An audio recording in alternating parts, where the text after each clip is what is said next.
Yo, what's up? What's up? What's up? Hold on. Why didn't I play my thing? Let's see. Oh, one in there. Oh, shoot. Okay. Trying to think why I didn't play my video when we started. Um, hey, hold on 1 second, y'all. 1 second. Trying to get this together. Dang. What's that about?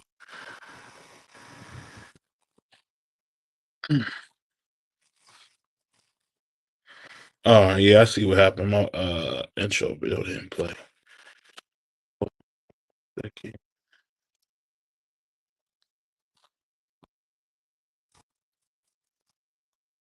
Dang. Okay. You know, I'm a big Ohio nigga. A lot of niggas know me in Ohio and they love me in Ohio, man. Ladies and gentlemen, hailing from Cleveland, Ohio, I give you BVO. Oh, we boxing? Yeah, we boxing. I need that belt like it ain't no other option. So we punching and weaving and blocking. Defeat ain't an option. Let them know, shoot a video, put it on BVO. Let them know, every time I punch, it's a heavy blow. BVO, bound to hit like bricks cause it was set in stone. Let them know, I ain't getting body, but I'ma hit this flow. Yeah, way more than a show, this is BVO.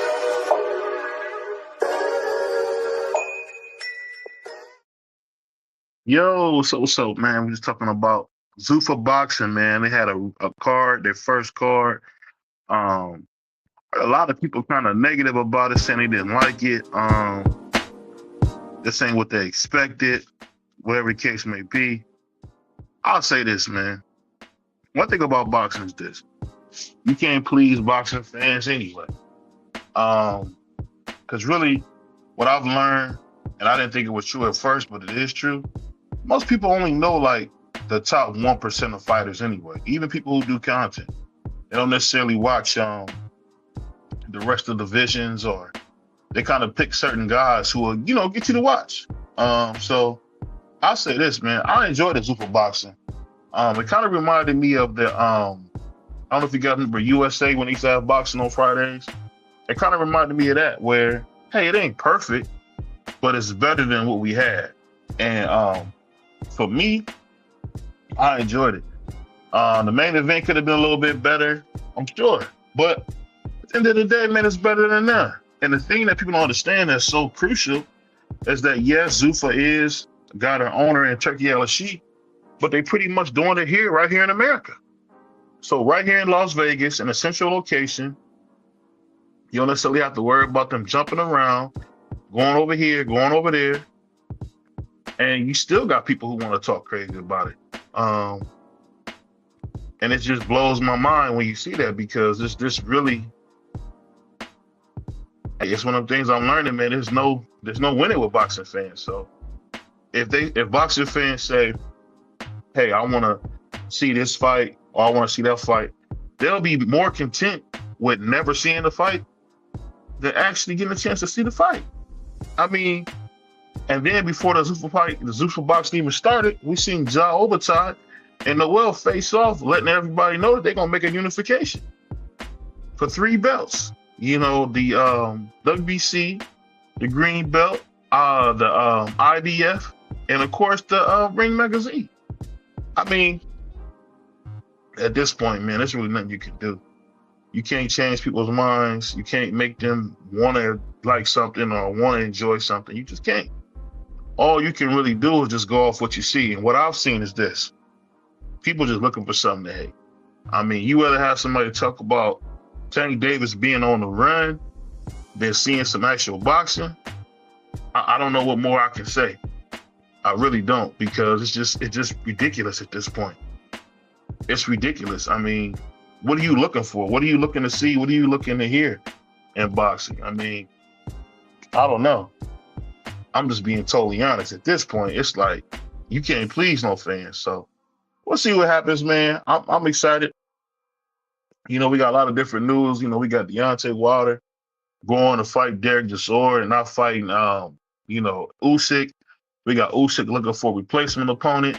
You got Usyk trying to either fight Andy Ruiz, or he say he wants to fight Caballero, but I don't know if that'll happen either. But that's what you hear. But I'm just so shocked. I'm telling you, man, I'm just shocked that everybody was just going out their way. They called the Zuffa card trash. The promotion wasn't bad. The fighters wasn't bad. It's just like, I don't know, man. You really can't please nobody. Because every time you think you can, something happens. And I'll say this. I've seen this in my own life. It's funny how when somebody really try to give you everything that they can, and it still ain't good enough. It still isn't what that person's looking for. It still isn't what they were hoping it to be.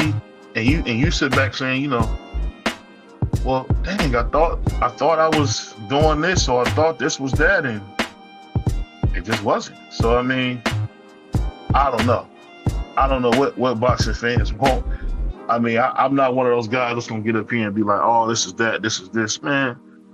I'll take it for what it was. It was boxing on a Friday that if you got Paramount Plus, it's free. I mean, there's actually a real place that's trying to, you know, give you more free fights. Paramount, I'm hearing, they're gonna put some fights on CBS like they used to for free.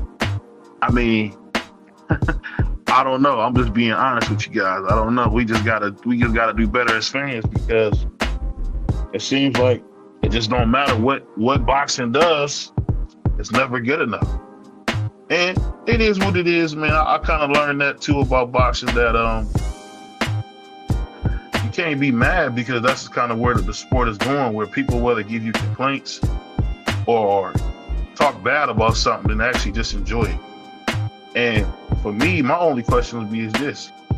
So does that mean that Devin Haney's a part of Zuffa? Because we know he got the contract with the Turk. I mean, I don't know. Will we see Devin Haney on a Zuffa card? I don't know. I just know this. It's good to actually have a place where some young fighters can come and get fights. You know, we got Errol Spence talking about coming back. That's the rumor. Errol Spence is coming back. Saying he might do something with Zuffa. I mean, I thought they didn't have enough money to bring Errol Spence back. I don't know. I mean, maybe if we just keep waiting on PBC to give us the same 2 fights, we'll be all right. We said, do you think Zuffa will be good as HBO boxing? I think so. I think you got to give it time. I think the big thing with Zuffa boxing is this. Zuffa is giving you a middle class for boxing. So if you necessarily can't see the top 1% and you don't want to see the club level guys, this is the good mid level. This is where you'll see the guys who can, like a Joe Bataille. Joe Bataille's not no big star. Really, David Benavidez ain't no big star. This is what Zuffa will be great for guys like that. And like I've been saying before, I would love to see what happens, because one thing is with me, I love the sport. And I think too many times, man, we get caught up in fighters and not enjoying the sport.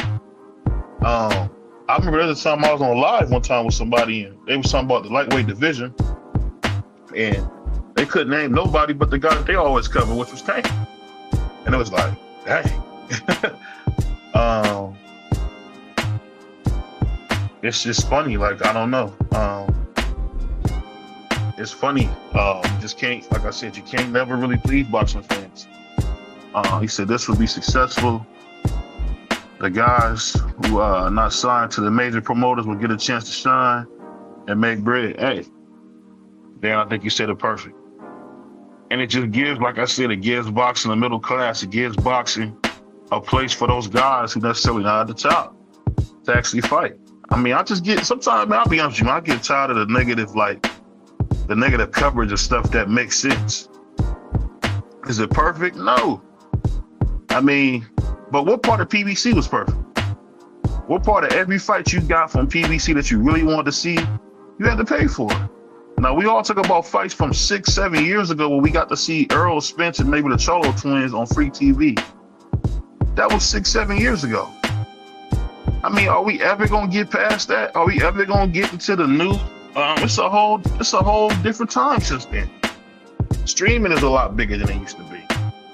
People are not watching TV at home like they used to. But like I said, it's just one of the things where I'm finding out more that people just don't care about boxing, man. They care about like people that they like. There are too many fighters, too many solid fighters on the shelf with PBC. We need to sign a lot of heavyweights. I mean, I put like this, man. They got the deal. They got the promotion. Let's just see fights. People want to watch people fight, but I'm gonna tell you, boxing is not dead. If boxing was dead, why does Aiden Ross put on boxing? Why does Aiden Ross do it? Why is Jake Paul a part of boxing? We seen Aiden Ross put on, I think it was a fight with Adam 22, some big goofball, and the fight ended in like a minute 22 seconds. At the end of the day, man, like I said, you really can't please nobody when it comes to boxing, because you actually got a network that's trying to give you good fights, and people complain. I mean, it's not going to be perfect. It's just not. I mean, Zuffa's not perfect. PBC wasn't perfect. Top Rank wasn't perfect. Let's be real. After we got the Shakur and Loma, I mean, not the Shakur. After we got the Loma and Teofimo fight, what was that? I can't remember how long ago. Was that 2023? Whenever we got that fight, that was the last big fight we got for Top Rank on ESPN. What we gonna call? What we gonna call it the truth? All those fights we got on ESPN that was with Top Rank was all showcase fights. Fights that was super overmatched with guys that had no chance of beating the guy they was building up. I seen Shakur in so many showcase fights.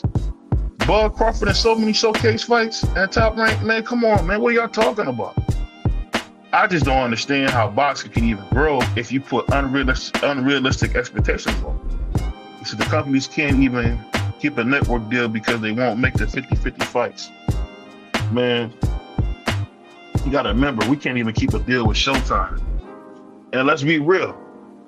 If Eddie Hearn wouldn't have reached out to DAZN and told him about boxing, will we have him boxing on DAZN? That's a question. That's a real question. Because, like I said, guys really just want to find something to complain about. If I did a live every day on who was ducking Devin, or if I was talking about Tank being in jail, I'm sure people would love that. They would love that. But you know what? We got to have some type of honor, man. Shoot to my brother Tank. We got to have some type of honor in this thing, man. We can't just talk about the same three niggas all the time. That's why you see me talking more about Ja Overtime, because he's good. You hear me calling out David Benavidez for him putting up that smoke screen like he really wants smoke, and he don't. David Benavidez don't want no smoke, but guess what? Because everybody else don't smoke, you think he is smoking. He's not. You know, we got a dude with Ja Overtime who's been begging for all the top fights. Can't get one. Signed with Zuffa right before Zuffa start. Him and Noel get the fight. You know, Noel's the guy that beat Badu Jack. I think they fought twice. I think Noel won the second time. And now we getting this fight, which is be a really good cruiserweight fight. I think Ja beats him dead, but we finally getting it. So it's like, for me, I'll take it. Think about this, y'all. How many times have we seen Gary Antoine Russell fight? He said, look at Boots, my man Darren. He said, look at Boots. These companies aren't making money as a whole. That's why Eddie keeps ordering up bombs for Boots, and they cool with it because he gets his guarantee. Hey, Boots' whole career is that. Boots' whole career is that. And that's not Boots' fault. Boots, his dad, Cameron Duncan, Ballsy Ennis wanted to bring the Boots up slow, and that's what they did. Now Boots is almost 30 years old, and his best win on his record is Stanionis, who was super inactive. Let's be real. Stanionis is known for being inactive. You know, we had it to where Virgil Ortiz was trying to fight him a couple times, didn't work out. Virgil Ortiz faking on the scale. Never got that fight. I mean, it's just, like I said, when it comes to boxing, man, everybody want to complain instead of understanding that we got to get the fights we can get. Coach Hackett, you said Ja versus David Benavidez will be fireworks. Of course it will be. But just think about this. Zuffa Boxing showed you that right before they had their big event. David, you had Ja Obertai looking in the eyes of Noel, and he made it clear we can bang. But let me ask you this, Coach. What you think about everybody hating on Zuffa, saying it was corny, it was trash, and we ain't got no boxing? What do you think about it? Man, the only people I hear hating on Zuffa are the other promoters who been eating off of Turki Alalshikh for the past 2-3 years, and then they see their free ride is about to be over because they're establishing their own thing. I mean, you can't say get rid of cruiserweight because cruiserweight gave you a chance to have a guy like Evander Holyfield develop into a heavyweight. Same thing with Usyk. When Usyk fought Tony Bellier or when he fought Breedis, he wasn't a heavyweight back then. He had to grow into that. I mean, you can't cry about the twinnerweights. We had original 8 divisions, and we had tweeners because people beat in between. So they did the 16. So, I mean, come on, man. We got to stop nitpicking. What I'm saying is this. You just seen them niggas had Ja Obertai. They had Ja Obertai and Noel facing off. They've been trying to get this fight. Eddie Hearn couldn't do nothing for Ja. So much so, Ja put his own fight on, paid for the fight out of his pocket, paid for the promotion, paid for the fight, paid the fighters on the undercard. And he signed a deal with Zuffa. Now that's over with. I don't know. He said standing on that 15. Go ahead. And nobody is stopping tweeners. And I don't think Zuffa's stopping it. They're saying, hey, we got 8 divisions.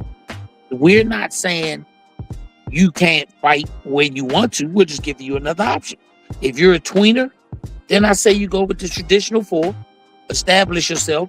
And when you're not a tweener, or you say, hey, I want to make a step up, then you cross over. I don't see where Dana ain't talking about them. They talking about him. Yeah, my man Darren says standing on us at 15 fights, 1 fight in 3 years. They have to fight to make big fights. Zuffa will put the best against the best. They won't let it marinate. BS over there. That whole marinating thing is just something to say. I need to get some more money. That's what that's like. That's like if you go up to the cash store and you ain't got enough money, and you gotta say, "Hold on, let me run out to my car and get some more money." That's what that is. I don't see Thomas Hearns or Ray Leonard complaining about what they got paid when they fought each other the first time. And they were, if I'm not mistaken, 23 and 24 years old. They didn't let them marinate, and it didn't affect even one of their careers. Yeah. Because to be honest with you guys, man, the thing that changed Tommy Hearns' career was the Iran Barkley fight. And that came later on. Iran Barkley, people don't give him enough credit. He took something out of Tommy Hearns, man. I'm just being real. What would you say, Cole? You think Iran was the one that took something out? I always thought when he fought Iran Barkley, he was never the same. What about you? I think every fight takes something out of a fighter, but the more wars you're in, it does a little more damage to you. I think that short war that he was in with Marvin Hagler, that took a lot out of him, but it was a short war. That Iran Barkley fight, that was a duration fight that, hey, everything takes a lot out of you in this sport. This is not a sport that's forgiving. You just got to understand what you're in. I think this is one of the few sports that, as you move along in boxing, you start to understand that you didn't choose boxing, boxing chose you. Because the ones that shouldn't go but so far, they don't go but so far. The ones that should be at the warrior level, those are the ones that make it to the warrior level. It's not your style. It's not your great boxer. We have all different types of guys that make it to the Roman Coliseum. A lot of guys didn't make it that far. They were gladiators in training, but only the gladiators in process make it to the Coliseum.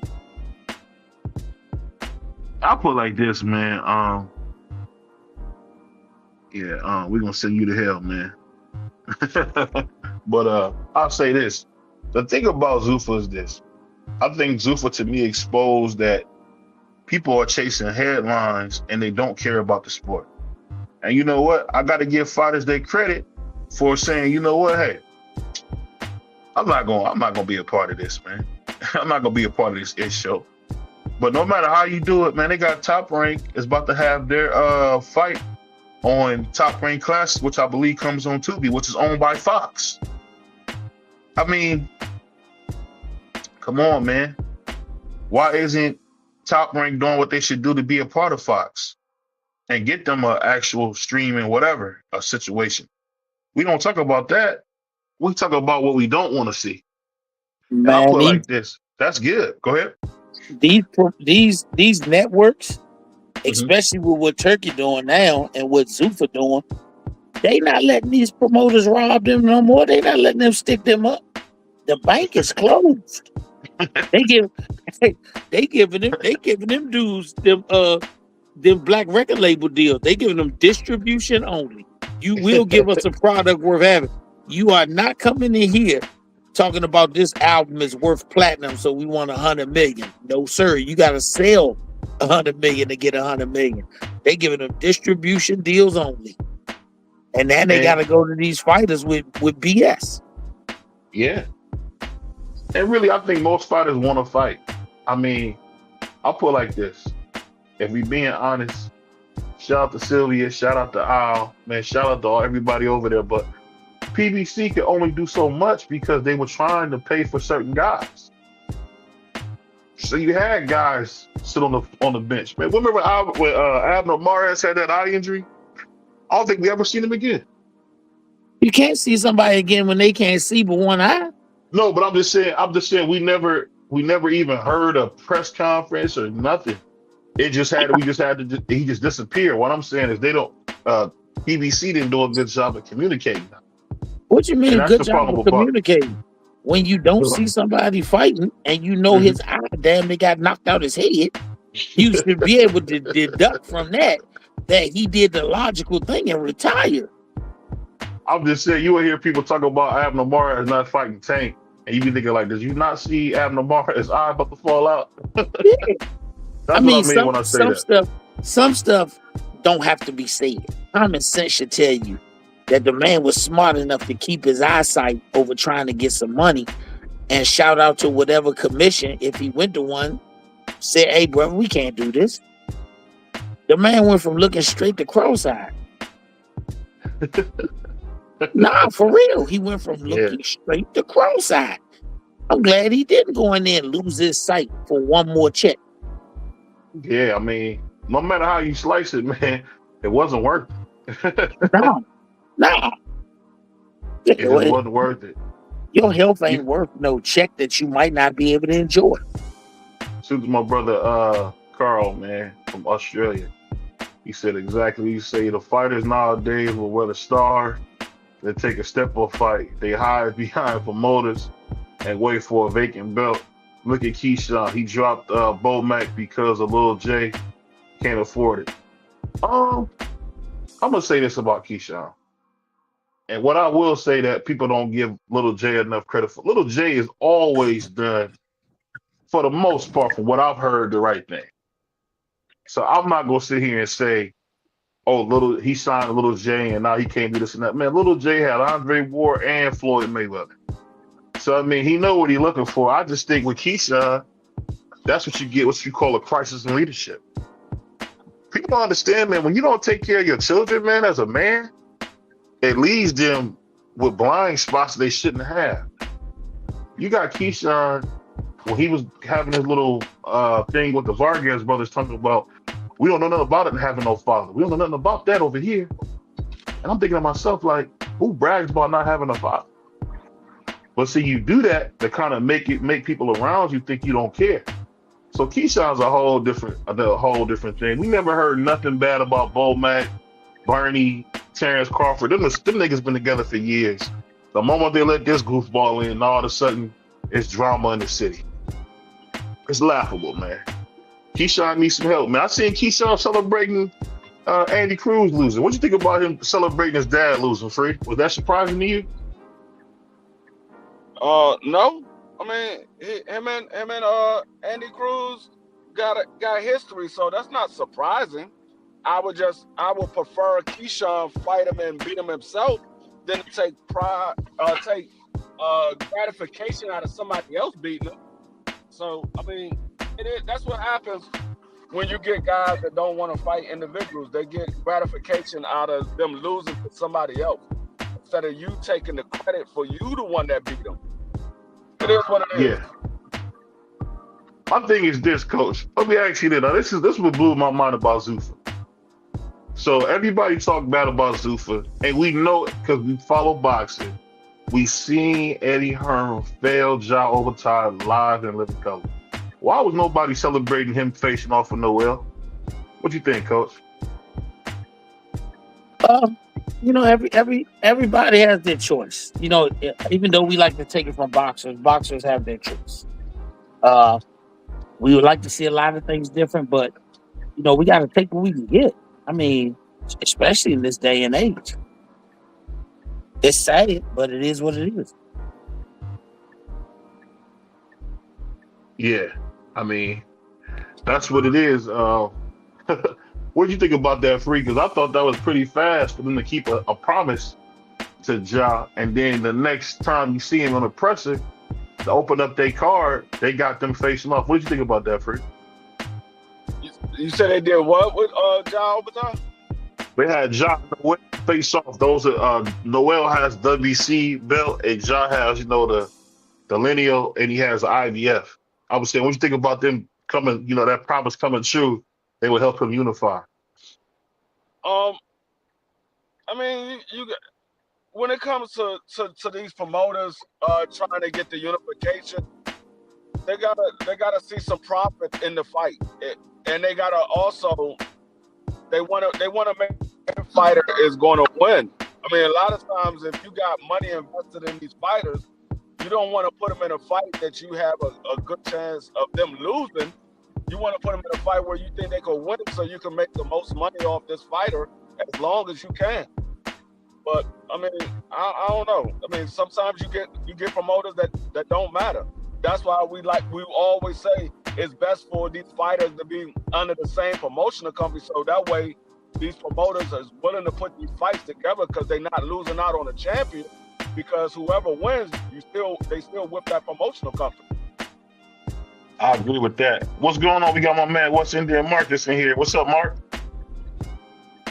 Salute, what's going on? Hey, so let me ask you this, Mark.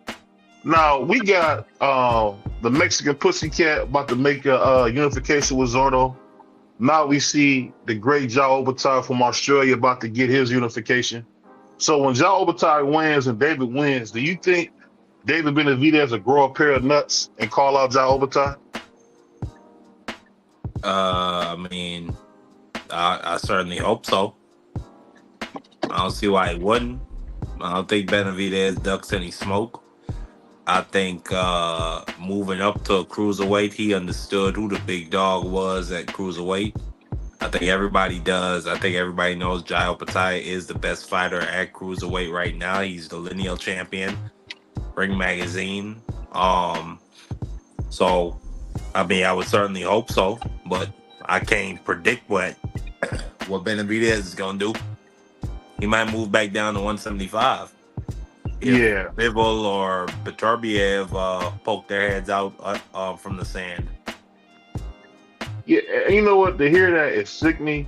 And just let people know that this man ain't got no nuts, man, because if they got the chance for you to become undisputed, man, and you don't take it, just show you a coward. What you think about it, Coach, about my man? We haven't heard David Benavidez say a word. What you think about him being quiet about Ja Overtime finally getting the unification? It can be undisputed when they fight. What do you think? Man, look here. If we gonna just find ways to degrade the Mexican monster, then we not even gonna hold this. Because if Bivol or my other guy, if either one of them, said, hey, we'll fight him and he can go back down one weight class where he should be anyway. And the reason he stepped up was because he couldn't get any of those guys to fight him. Then if he get the opportunity, then I don't see why he shouldn't take that first. And if the opportunity's still there to go up, then take that. It's crazy how, you know, we try to swing the pendulum just enough to where it fits the narrative that we want to put forth. Wow, Coach, that's disgusting what you just said. I almost threw up. I mean, if he gets to fight with Demetrius Bivol, that's for undisputed as well. So either one of those fights are for undisputed. Now you're talking about, okay, both of them are for undisputed, but which one is more lucrative? I think the Demetrius Bivol fight is more money involved than it is for Jao Obertai. Hey, shoot to my man, Smart Investors, man. Appreciate you with that 2-piece, no biscuit, man. Just showing love. Saying support content creators. Salute to you. Appreciate you doing that, man. I'm gonna read this real quick and I'll let you go, Mark. He said these cards they putting on are horrible PBC cards, decent, but not enough dates. Zuffa gonna rise fast. Zuffa gonna rise fast. They got the best fighter in the world. And I'm telling you, man, I just wish Jao Obertai was an American because he's not. He's not. He doesn't have a bravado. He doesn't have that American thing that we used to where he'll tell somebody to shut up or this or that. But I just wish when he get those belts from nowhere, I just hope he tell David to come get some, punk. And I just think it's crazy that we got so many dudes defending this guy. It's the same David Benavidez that took his ball and went home and went up to 75 and left Canelo alone. What type of girl stuff is that? But I respect it, man. People like him because he kind of definitely identifies with blacks. I get it. But if you look at David Benavidez, man, who is he for but leftovers that Canelo had? I mean, listen, who is this guy? Jao Obertai compared, and I say it respectfully because I like Jao Obertai. Salute, one. But Bivol versus a Jao Obertai fight, Jao Obertai is like the bag boy to the bag boy when you compare him to Bivol. Like, Bivol is a Hall of Famer. He's already an undisputed champion. You know what I'm saying? Like, I just think the level, like if Benavidez chose to go back down for a fight like that, I don't see how you could call that a duck. Yeah, with my brother Juan. Hey, man, you a goofy, man. I'm about to see you to hell, man. So, see you in a couple months, man. But like I said, I know people got the misconception that I'm against David Benavidez. I love David Benavidez, man. I'm just asking him to do what he said he was going to do. Because you got to remember, he doing the same thing to Jao Obertai that he supposedly said happened to with him with Canelo. I don't think Canelo knew who he was for a long time. And then for people to just sit here and just act like this dude is the greatest thing since sliced bread, it blows my mind, man. We haven't even heard him or Zetto say anything about this fight.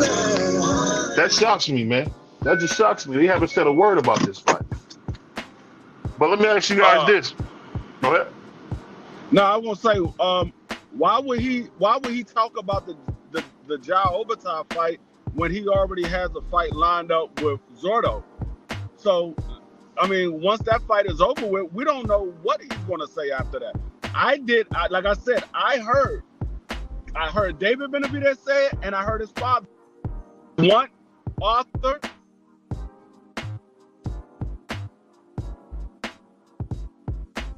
That he don't want to fight Jao Obertai. I heard that he said he do want to fight him. He put him on the list.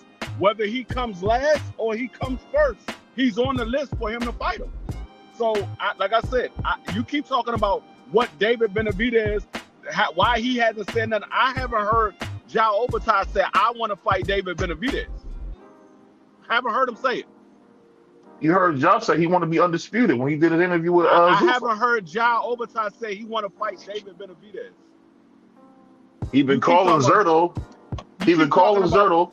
Yeah, you keep talking about David Benavidez. I can't hear you, man. Your mic. Yeah, I can't hear nothing you said, man. Your mic is messed up. Yeah, I think my man dropped. You think wrong.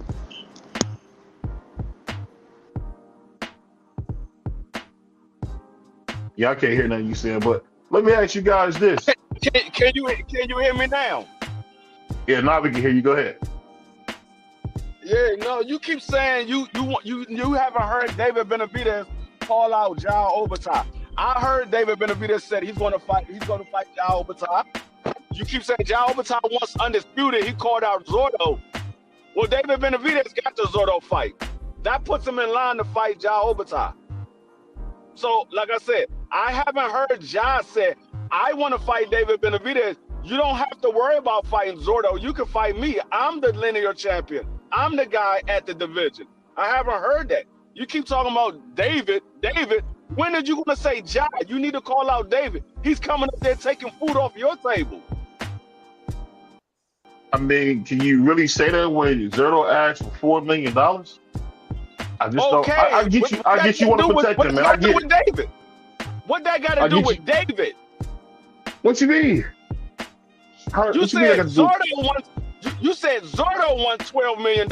What that got to do with saying I want to fight David? Zordo outpricing himself. David, you coming up here? Forget Zordo. Me and you can fight. What that got to do with that? I don't know. We're gonna see because he was Zuffa now, so ain't gonna be no more running. We'll see what happens. I don't know. But I get it. I get it. This is not a popular person to show the truth about. I get it. Everybody think you hating when you say something about David Benavidez, man. I'm just saying the truth, man. I'm one of the first guys to support David Benavidez, man. I just think we gotta call him what we call him. No, you're not. No, Let me ask you this. Hold on. Let me ask you this, Coach. Hey, Coach, what you think about Usyk got to find a replacement after Deontay Wilder kind of ducked him? Freak said we can't call it a duck, but what would you call it if a guy got to find somebody else because you can pull it out of a fight? What do you think, Coach? Man, I told you the other day, man. The man is not ducking nobody. For the career that any of them guys that you just named, Usyk, Deontay, the careers they had, they done showed that they ain't ducking nobody. And you need to stop that for one of them catch you in the elevator somewhere. especially the Mexican monster. He catch you in the elevator, you gonna be apologizing. That man, BBO gonna turn into a daggone reborn sinner. He gonna be backsliding like a mug. I don't know why y'all. I think somebody told me. I ain't gonna say who told me this, but somebody told me most boxers are just boxers. So we ain't got no guys to worry about. Let's say Mike Tyson we talking about. I tell you, David Benavidez ain't most boxers. That man that put his hands on you. Well, he gonna put you in a 3-point stance when he hits you in the belly. Hey, if he hit me like that, I'm playing dead, bro. I'll just tell you like that. You ain't gonna be playing. You ain't gonna be playing. You ain't gonna be playing. You are not gonna be playing possum. You gonna be like a dead raccoon. I'm gonna be like the dude on the Rocky movie. Was it Rocky 5? Touch me and I'll shoot. That's why I said if he catch you in the elevator, there ain't no camera in there. Oh, they got cameras in the elevator. You see Jay-Z getting punched off in the elevator, came out cool, calm, collected. All I say is this, man, because I get y'all love, David Benavidez. I can't wait to Ja hurt him, man. But what you think about Usyk looking for a replacement opponent, Coach? He said there might be Caballero or it might be Andy Ruiz who just had surgery on his hand. What you think about that? If it's Caballero, you can X him off of your list of great ones or future great ones because it's going to end that night. If it's Andy Ruiz, Andy gonna give you as much. He gonna give you as much as he got till it's over. But right now, Usyk the best thing smoking at heavyweight. Yeah, I don't see Caballero winning that fight, and I said that before. I was like, I don't know if Caballero wins against Usyk, and everybody go, oh, he a body burn. Then we see this last fight. I'm like, man, this man just taking jabs to the face. He not beating Usyk like that. I don't care how much you come forward and you go to the body or whatever. You got a guy in there like Usyk who does pack a punch. Yeah. You're gonna be on your backside.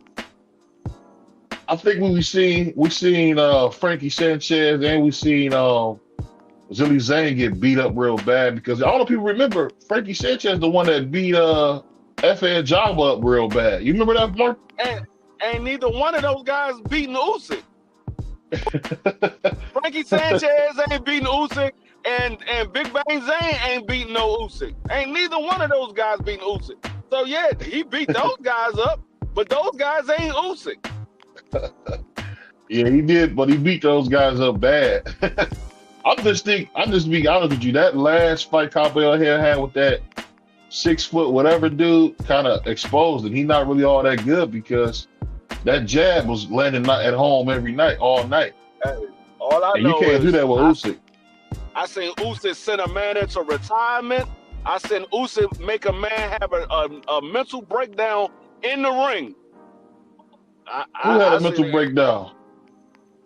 AJ, that man ran out the ring, came back, grabbed his flag, threw the belts out the ring. The man had a literal mental breakdown in the ring. I just got one question. How did you beat me? I'm bigger than you. I'm stronger than you. How did you beat me? I forgot all about that. Let me ask you this, Coach, and I'm gonna ask you this too, Mark. Coach, what you think about when AJ threw them belts out the ring? What would you have said to your fighter if he did some goofball stuff like that? Nothing. At the end of the day, I am employed by my fighter.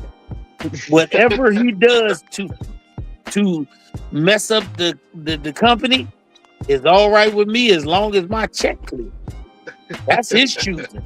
You act like these coaches, you act like they in the amateurs, and these coaches can tell these like they children. These are grown men who are the business. Like Jay say, I'm not a businessman, I'm the businessman. Yeah. You take away the fighter, ain't nobody come see no coach. That's a fact. Yeah, ain't no coaches cam that people pay $89 to watch the coaches cam. They come to watch the fighter. And the coaches that keep that in mind, they on top of it. Well, I mean, come on, man. He ain't the first and he won't be the last. Throw the belts out. What do you think about that, Mark?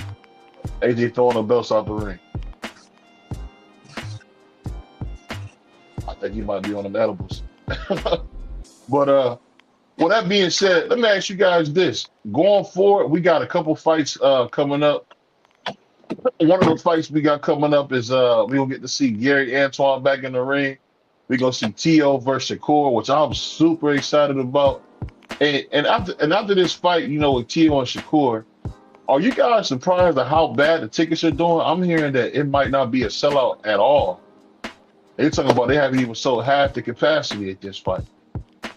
What do you guys think about that? Because I think they might need to move that to the Hulu room. They might need that to move that to a halftime of an NBA game so they can have a full crowd. You go. I don't know how many seats is in Madison Square Garden, but they should have had the fight in the Hulu room. What you think, Free? They could have it in Madison Square Garden. It's just a matter of how many people gonna be in there, because it's not like they had tickets to fill up the entire arena. They had a certain amount of tickets that they're gonna sell. Now, if they sell out those tickets, maybe they'll supply some more. But right now, they haven't sold those tickets out. So I mean, they got a whole section that they haven't filled up.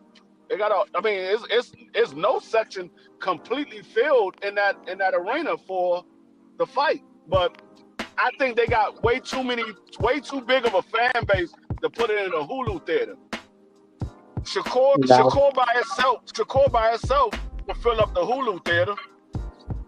How many the Hulu theater hold? 5,500. Oh no, that's too small. I think together they're gonna do at least 10,000. Okay. Together they're going, but when you in an arena and you trying to sell it as a blockbuster fight that holds 17, 18,000, yeah, 10 grand, that's not a good look. And like I said, did y'all see this week they took the floor seats off? Yeah. And see, like I don't think it's the fact of they having a hard time selling the tickets because they don't have a fan base. I think it's the ticket prices. Like their prices was super high. So it's the prices for those people. But I'm gonna say this.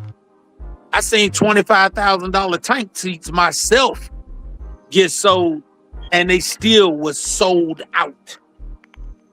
And he wasn't, like y'all say, he wasn't fighting like y'all. I'm gonna use your own words against you. He ain't fighting no hell of a motherfucker. No. So if both of them had all these fans that we talking about, they shouldn't be taking no tickets off. The numbers should be skyrocketing. When you start talking, we talked about this last week. You could be good, but not a star. If they don't get a sellout, then neither one of them are stars. They're just very good fighters. Yeah, like Tank is a star. So they putting Tank tickets up there because he's going to bring out a lot of celebrities. That lower level is going to be filled up with a lot of celebrities. When you're talking about guys like T.O. and Shakur, they not stars like that. They're good fighters and they're known to the diehard boxing fans, but they're not stars. They just good fighters. Yeah, that's a good point. When I said that 2 weeks ago, BVO was mad at me. No, I was mad. When I said that 2 weeks ago, you was mad at me. You talk about T.O. and Shakur. Man, they trying to do anything to sell them tickets. Shakur gave away 100 tickets. Then he found out that didn't help. He got 300 more to give away to school kids. In a minute, the whole New Jersey school district gonna be at the daggone fight. I just think no matter how you do it, man. No matter how you do it, man. I just think, like you said, those guys missed their chance to be stars, and that's just pretty much what it is, man. They waited around for Tank, who was the Joker, and Batman and Robin got screwed out of Gotham City. You talking about one from New Jersey, the other one is representing New York, and they can't sell the tickets? Come on, bro. Come on, now, man. I give you a perfect example. Do you think Tommy Hitman Hearns, Roberto Duran, or Marvelous Marvin Hagler would have been a star if they waited around and never got a fight with Sugar Ray Leonard? No. They wouldn't be stars. They'd be good fighters. They wouldn't be stars. They got the fight with Sugar Ray Leonard, and they fought good fights with Sugar Ray Leonard, which made them stars. They was already good fighters. It made them a star. I think Duran would have been. I think Duran would have been. Duran might have been because he has a whole he has a country behind him, so he might have been. But I'm talking about like Tommy Hitman Hearns and Marvelous Hagler. They probably would never be stars because Sugar Ray Leonard was the money man. He needed that star appeal. Yeah, he was the first $100 million fighter. So they got a chance to fight with Sugar Ray Leonard, which made them stars. But you gotta think this. You gotta think this. Hold up. You gotta think about this. I have to say, and I'm gonna say this, and this will be a hard one for me to say. Maybe Tommy would have been the only one who didn't reach stardom, but Marvin Hagler didn't get the Ray Leonard fight to the end of his career. He already had Old Spice commercials and all that stuff. So I think he might have still been one. Duran might have been one, but they also did not wait around. They said, the hell with it. If we ain't gonna get the fight, they still fought other quality people. Yeah, that's true. That's true. But you know the thing about Duran, he made Duran come up like 2 weight classes to come get him. Like he didn't. No, he did not. No, he did not. Cut it. No, Duran already had fights at 47 before he fought Sugar Ray. Yeah, he took like 2 or 3 before he fought Sugar. I'm just saying he had to come up though to come get him. If you done fought 2 or 3 fights at a weight class, you ain't still coming up. And he won the first time. Cut it out. Do you realize there was no 140-pound fighters? He only came up 1 weight class. There was no 140-pound fight when they was fighting. It was only 8 divisions, not 16. Well, either way it go, man. But you know what? I said like this, man. You're absolutely right. I always say this about Ray Leonard. Ray Leonard did pursue big fights, but he did pick and choose. He did pick and choose. I mean, because people always forget about Aaron Pryor. Man, Aaron Pryor had his number, and you know he just waited till Aaron Pryor the devil took over him, and then he was on that stuff, and then we didn't get the fight. Aaron Pryor wanted more money. They offered him the fight. Aaron Pryor wanted more money. It is what it is. He wanted more money. Pryor wasn't big enough. He wasn't big enough to demand nothing. So anything they offered you to fight Ray Leonard, you took it because nobody was big as he was. I think they offered a man like $2 million or something like that. I think they offered him like $2 million. He wanted more. Yeah, that's a hard fight. Ray Leonard is a hard fight, but I'll say that's one fight I think Ray he should have made. That the Donald Curry fight, a couple fights he should have made, man. You can't say that that's a hard fight. You want that fight, and then they offer you more than you have ever made, and say, "Nah, I want more money." You can't say that. Either you want the fight, or you don't want the fight. You said you want the fight. We giving you more money than you have ever made, and then you say you want more. Yeah. You gotta remember.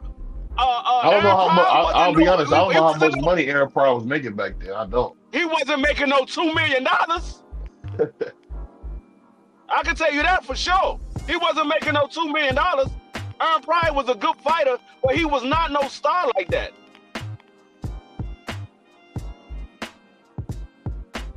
Who would have won that fight, Coach? And Free, who do you think would have won that fight if they would have fought?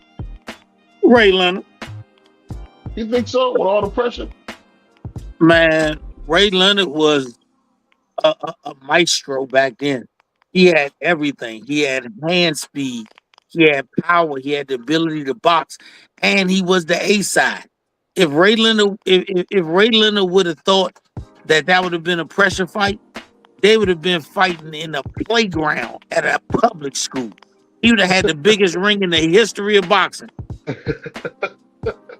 Ray was the A side. I mean, just keeping it 100. The man was the A side. He put the work in to make him the box office success. He called all the shots. That's just the name of the sport. Aaron Pryor would have had a hard time finding him. And Aaron Pryor took a lot of punishment too to land his shots. He didn't have the greatest defense. Aaron Pryor took a lot of punishment. Yeah, he was nice at 140 though. He's at 35? He was nice all the way around. Ray was nicer. I mean, it's like the quality of glass. One was a beer bottle and one was a dime. What was a beer bottle? What was a beer bottle? So let me ask you this: since we talking about this, man, what you guys think about the rumors that Zuffa Boxing is gonna possibly sign Errol Spence? That's what I've been hearing. What you guys think about those rumors? Man, I don't want to hear no more rumors about Errol Spence unless it comes from Errol Spence. I don't want to hear no more rumors about Errol Spence. Everybody got something to say. Errol Spence this, Errol Spence that. Errol Spence sitting back chilling. He like, man, these boys, I ain't fought in 3 years. They still talking about me. I was one of the biggest Errol Spence fans, still one of the fans of his old body of career work. But after the accident, after the beating that he took at the hands of Bud Crawford, I don't want to see him come back at all. I don't want to see. I want to just enjoy the career that he had, and I think he passed the gauntlet. He did it the right way. He took the biggest and best fight. He lost. If that was the last time I saw him in the ring, it doesn't tarnish anything I thought about Errol Spence. But I don't want to see him come back and somebody destroy a shell of what he was, and then people like BVO be talking about, I told you he wasn't really that good. No. There you go. Now I'm a pundit that's gonna say he wasn't that good. No. People do that because they forget how good a fighter was in their prime, and they look at a fighter that's old and a shell of themselves, and they say, "Oh no, he ain't never been that good." Well, you forgot about all those times when you was cheering him on, and you was like, "Man, that man put on a hell of a performance." You forgot about all those times. You only looking at what's going on right now. It's the same thing like with Deontay Wilder. I don't want Deontay Wilder to tarnish his legacy because he's taking these fights, and people gonna be like, "Man, Deontay Wilder was never that good. He never became a unified champion." All this, but they forget about this man had 41 knockouts out of 42 opponents. They forget about all that. Yeah, they do. I mean, I just think no matter how you slice it, man, I think Earl really, something my man Peril, I think Earl really was a good fighter. I just don't want him to go the Hagler way out where he gets ass whooped real bad and he never come back again. That's bad, man. Boy, you better not get caught in no elevator full of Hagler fans, because I hope they beat you to death. I hope they beat the stuffing out of you. Right after Thanksgiving dinner, I hope they beat every lick of stuffing out of you. Cranberry sauce and greens as well. What was Hagler? What was Hagler's last fight, BBO? Sugar Ray Leonard. And you thought that Hagler got beat up in that fight with Sugar Ray Leonard? No, I thought it was a close fight. Well, why you say propaganda shit? Why you say propaganda? What did I say about was propaganda? What did I say about propaganda? Boy, so you don't want him to go out like Hagler, but Hagler didn't get beat up in his last fight. I mean, Hagler basically couldn't get the rematch and he quit. He lost, but he didn't get beat up. He couldn't get the rematch and he quit. That's what he really did. First of all, make the correction. Look at the documentary on Legendary Nights. Marvin Hagler did not seek a rematch. Sugar Ray Leonard did. And Marvin Hagler said the only thing he felt was that he made the money he was due and he said goodbye and did movies. Go back, fix your facts. Ray Leonard asked him several years, hey, let's do it again. He said, I'm good. He said, but he always thanked Ray for the money. Yeah, that's the same Hagler who said he didn't want to make it 15 rounds. Who always gave Ray Leonard a hard time. Said the beat wouldn't have made the fight if it would have been for 15 rounds. That's why it was 12. So I mean, once again, please stop doing that. Please stop doing that. That's what Hagler said. Marvin Hagler, I want you to bring that on your show because you always adding something that's your version. That's what Max Kellerman was. That's what Max Kellerman was saying when we had the. What was that show Max Kellerman had? I don't care what none of them say if you ain't gonna pull it up. With Marvin Hagler was one of the most vicious, never ducked nobody men in the sport. So for anybody to ever say anything derogatory about him, I hope you get caught in the elevator with a bunch of Marvin Hagler fans and they beat the stuffing out you. You said they're gonna be able to hit BBO around that sombrero. I don't know who y'all brothers get me having a sombrero from. Y'all dudes are sick. But I'll say this though, I just hate that Errol is kind of taking his way out where you haven't even heard him remotely talk about a fight. I mean, just say you retired, man. Stop playing games with people's emotions. What you guys think about that? Why you gotta say he retired for y'all? Do y'all ask every fighter that fight to say they retired? You just said Abner Morris just went away. Yeah. Yeah, that man don't got to tell you he retired. The only person you got to tell you quit is your employer. When you go in the office and you don't see nobody for a couple of weeks, you figure they retired. Yeah, I guess you're right. That's definitely what Errol, man. Errol's been gone so long. I don't think he can come back at this point. I don't want to see him come back. He just diminished his career, man. Because he should have did better than he did, man. You know, that man did not diminish his career. He did not diminish his career. He lost to a better man. That's all. And in boxing, that will happen. I give shout out to Earl and Bud Crawford for making that fight.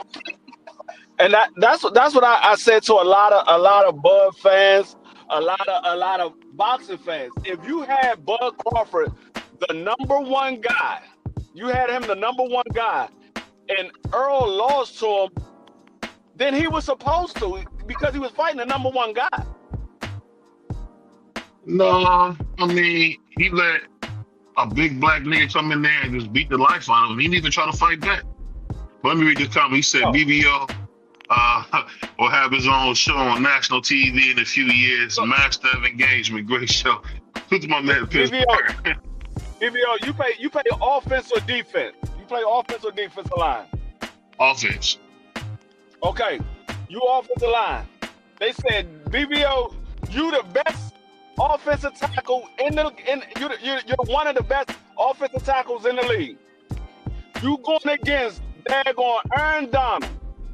He's the best defensive tackle in the league, and he beat you to the quarterback multiple times.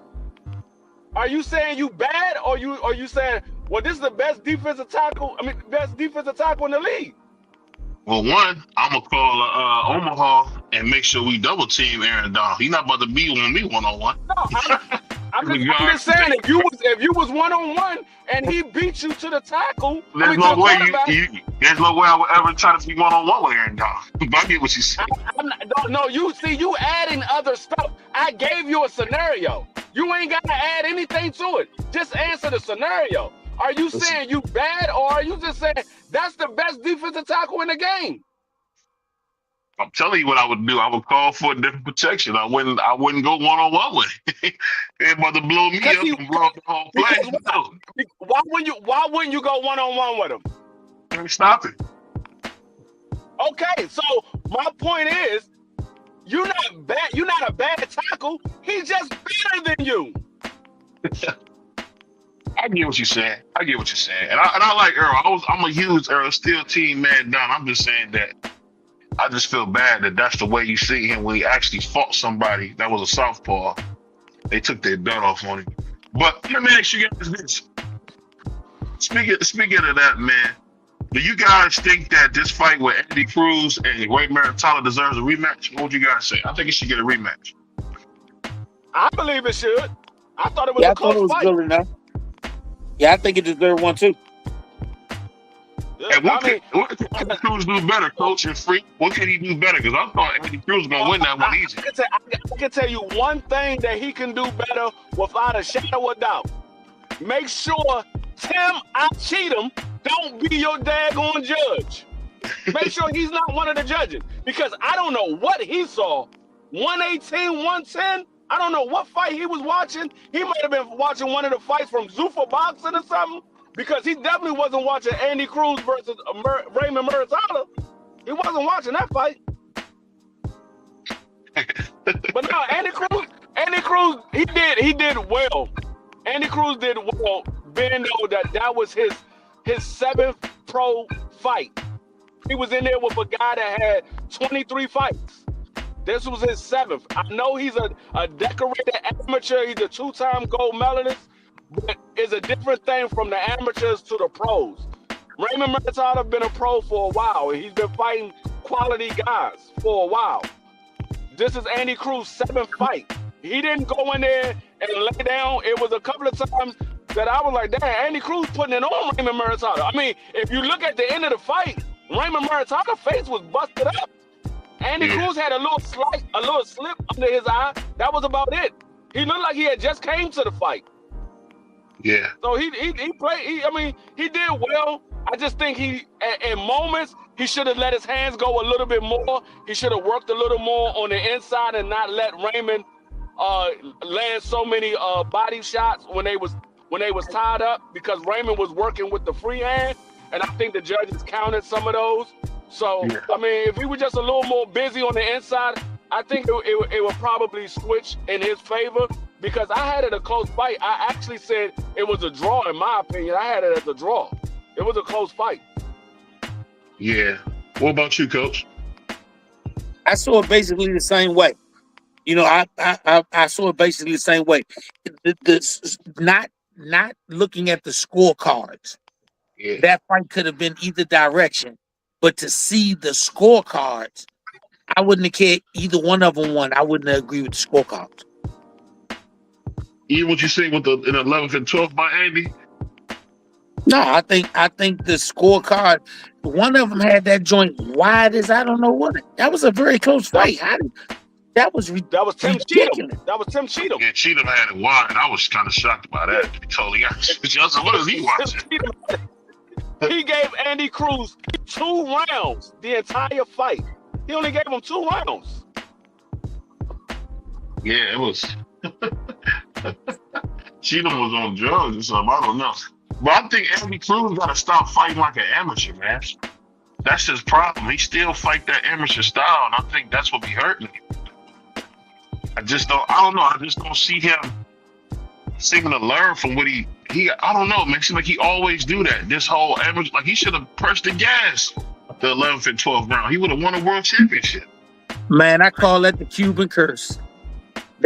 Andy and fighters, especially a lot of the great Cubans from the past, were so good and mastered that amateur style so well that when it was time to go to the pros, they couldn't make the adjustment. Hey, I got to give you that. That's 100% true because he was like Michael Jordan in the doggone amateur stuff, dominant. He get to the pros, he looked like it's like Gary Russell Jr. was saying about Devin Haney early on. You got to lose that pity pat stuff and go in there and knock people out, man. This is for money. I don't know why Gary had to say it like that, but I get it. I mean, you got, like I said, you got to remember. I mean, we know he had a great amateur career, but this was the first time that he was on the big stage as a pro. So sometimes, and it was only his 7th fight. Sometimes the stage is just too big for him. It's just too big for you at that time. He wasn't fully prepared for that center of attention. I think Andy Cruz is a good fighter. I think he will be champion at some point in his career. It just didn't pan out for him Saturday. Although I thought it was a draw, he still wouldn't have been the champion.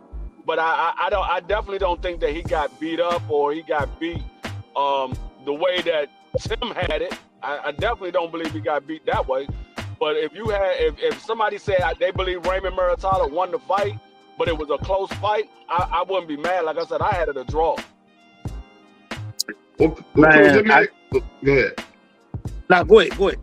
I'm going to ask you this, Coach. When it comes to Andy Cruz, do you think that he can break, like you were saying, he mastered that amateur style? Do you think he can break those bad habits of still fighting like an amateur? Because I don't think he fights anything like I would think Bowsy would want him to. I mean, I don't know. You know, I always say you are who you are.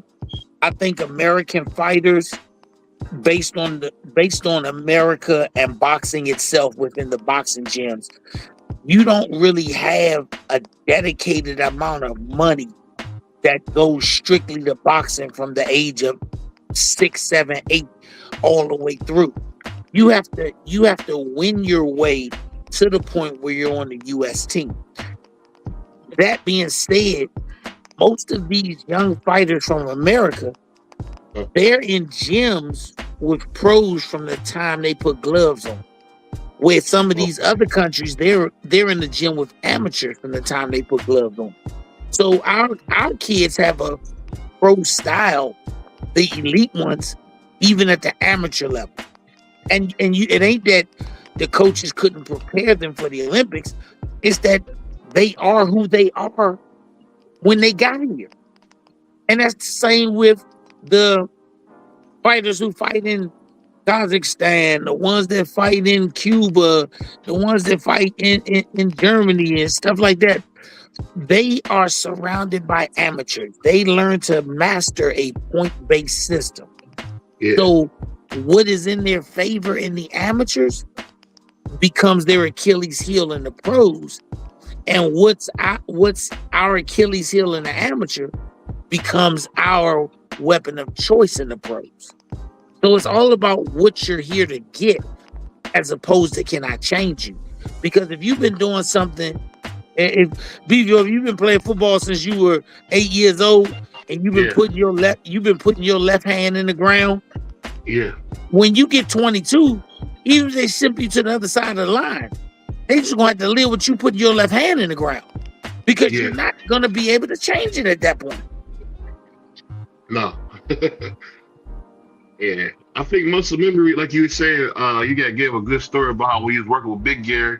You know, you do it so much that you don't know how to do it any other way but the right way. Like when you said that, I said, that make a lot of sense, man, because that's just like whenever you practice on something, you really want to make sure you know it and have it down to the T, man. Like if somebody say, hey, I need a diesel truck that has this type of payload, I know exactly what they need because I don't know no other way but to give it to them that way. You know what I mean? So I definitely get what you mean when you say the muscle memory, man. It goes a long way. Yeah, when you look at our, if you had to put a top 5 of the greatest U.S. Olympians, who became champions at the pros that won a gold or silver medal or medal at all. All 5 of the ones you named had a pro style even when they won their gold medal. They didn't have the amateur style. They just were able to beat their competition with the style they had. And it's not like our guys are losing. It's we're the victims of what we do. Either A, some of our good coaches have gone to coach other countries. We already know we're not the favorite nation because these kids are not coming back. And we just have a quality that's different and looked for. When those guys can win at the amateur level, they've mastered beating you for 3 rounds. After 3 rounds, all the superstarism, the star quality, the athleticism is gone. Now it's one man versus another man. And these U.S. kids been in gyms with some of these top-level pros spawn with them. They kind of beat the manhood into a lot of these dudes, what they used to in the past. Hey, well, I got some news. I'm gonna do a video on it, but so looks like Alalshikh Usyk is gonna do a 3-fight deal with Zuffa Boxing. Wow, that's a hell of a domino to fall. And the biggest domino just fell. And Dana White said it best: if you've been over there, stay over there. Oh my God. Coach, you got to be nigga dollars, man. You called that, bro. You called it, man. Did I not tell you, BBO, in our private conversation? I told you, when that first domino fall, everybody in the house gonna run like it's on fire. Hey, Free. That means he gonna have Usyk, Ja Overtime. He signed Noel. He already working with David. I mean, he just owned boxing at this point, dude. And Matchroom matched. The only reason they didn't get my man Bam Rodriguez because Matchroom matched the Zuffa deal. Yeah. Oh, that man. You know what's funny about that? I was listening to his manager say that he didn't know if Matchroom had the money to sign him, and I said, you gave me some news I didn't know. I was gonna do a video. I'm glad you told me that. So I guess not. So you said that Matchroom did find the money? They ain't find the money. They was watching the Titanic happen. I mean, if you really look at Matchroom and look at the roster, they have a great roster. But tell me where the money making part of their roster is. Jaron Ennis, Bam Rodriguez. Continue. Yeah. There you go. The rest of it together does not make it make sense for Eddie to still do fights in America. Hey, you're right. I do got another piece of news. So Zilly Zane and Triple D have signed. They will be fighting next, and they're gonna be on the same card with Deontay Wilder and Ward Jasor. I mean, damn. And you know what's crazy about this, Coach? Guess who's doing this fight, man? Zuffa. What I tell you? I said, brother, Zuffa is about to make boxing a premier sport again. All of those promoters that say I got 4 guys on my roster, everybody else is just a cannon fodder. Yeah, that's out the window now. All that shit out the window. In a minute, you're gonna have a bunch of well, you're gonna have a bunch of promoters. Well, you might well call them record companies because they only gonna have distribution deals. So all that with Zuffa gonna pay them and all that shit, that's out the window. They gotta pay them if y'all ain't got no money. For the last 3 years, who've been paying for all their big fights? Hold on, Coach. What you said they got? Hold on, Coach. What they got? They got record deals. They got them 360 deals going on. What you telling me? Man, they got record deals. They got record deals. They only got distribution. We are Hey, not but giving you know, you nothing Master up P front. made a ton of money like that, but I don't think they got Master P's work ethic either. Master P did it at the beginning. He just go to the back end. They doing it the day after dudes started finding out they could promote their own records on social media. Hey, Free. Yo, My me and you been doing this 3 years. Me and Free been doing this 3 years. Bro, they just signed Usyk. Is that a hell of a domino to fall? Or what do you say to that, bro? That's a hell of a domino, man. I didn't see them dudes coming with that. Ja Overtime, Usyk, and Noel all in 1 week. I ain't gonna say I told you so, but I told you so. I just That don't blow your mind, Free? no. I want to see who he's going to fight. But no, it doesn't blow my mind. I mean, these guys change promoters many times. I mean, we see guys change promoters. We seen daggone Jerome Business go from being with Showtime to signing with Eddie Hearn. We seen daggone Shakur go from Top Rank to sign with Eddie Hearn. We seen Devin Haney go from Showtime to Eddie Hearn to Top Rank, back to Eddie Hearn to Turkey. So it doesn't change my mind. I mean, it doesn't blow my mind when you see the top level guys. I mean, Canelo is another one. It doesn't blow my mind when you're a top level fighter and you're at the point where you can call the shots. You pretty much can sign with whoever you want. If they think they can make money off of you, they're willing to bring you over there. Hey, that's just a hell of a domino to me. The best domino. If we go traditionally, the heavyweight champion is the best domino, and he's the best domino.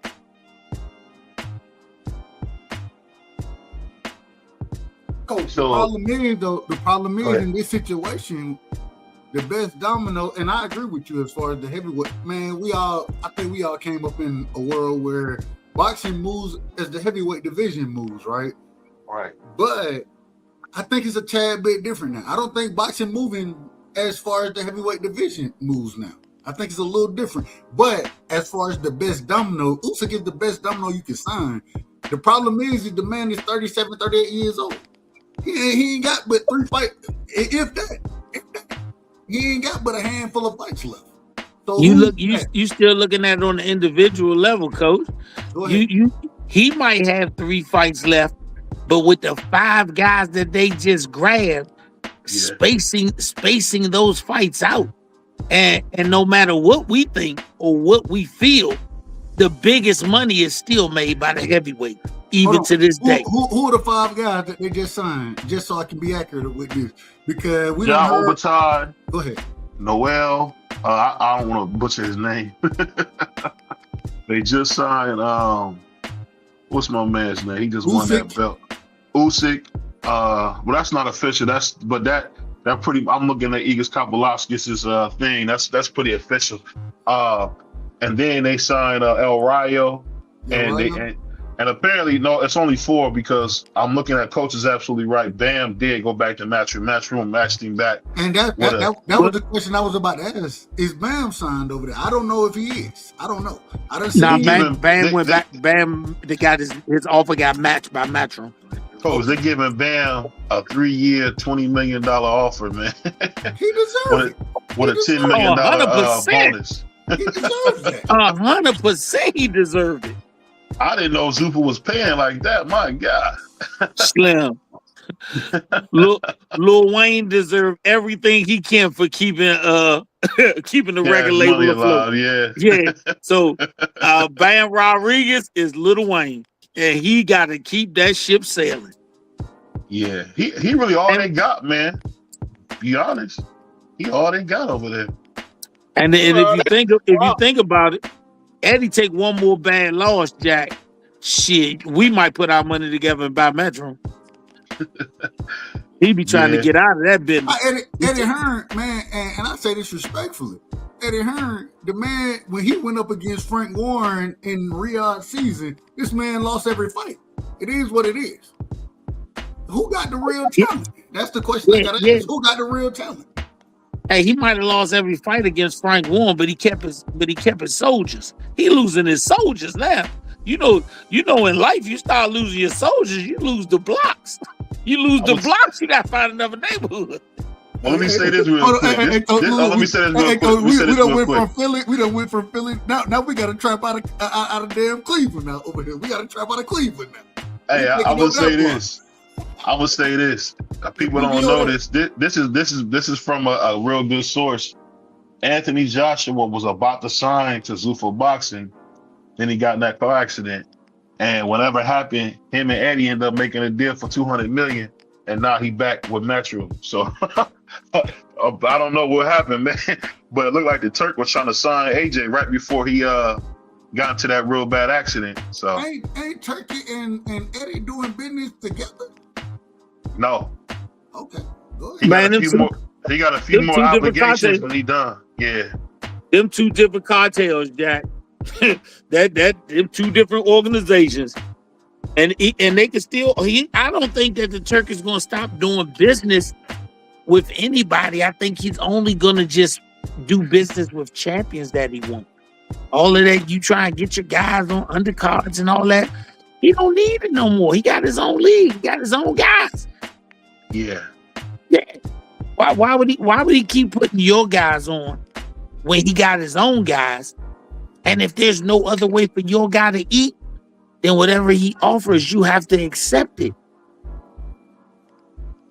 2 years ago, he showed boxers, if you don't have a fight, as long as you pay your promoter the purse that they're required to get, you can take other fights. And my thing is this, so I'm still skeptical about all of it. But at the same time, it seems like fighters are getting more opportunities in these situations than they were getting before. That's what it seems like. You see what Dana said about all the skeptics. Stay over there. Even when you see it's right. If you don't come now, stay over there. And I think all the skepticism went out the window when you started seeing them guys who on the other side say, shit, let me go across the street. They crossed the picket line. Hey, Coach, this is a true story. I used to work for a union.